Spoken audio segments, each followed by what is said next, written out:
Ике аяқ киім қорабына, шкафқа назар аудар. Бұл заттардың барлығы әр түрлі материалдан жасалған, бірақ олардың пішіні ұқсас.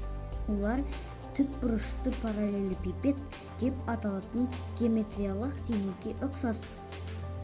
Экраннан тікбұрышты параллелепипедті көріп тұрмыз. Оның 8 төбесі, 12 қыры және 6 жағы бар.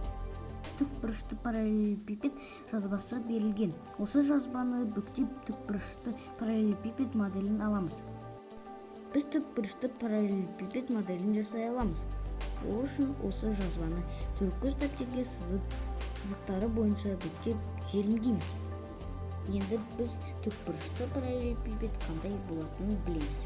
Кез келген қорап тікбұрышты параллелепипед мысалына бола алады.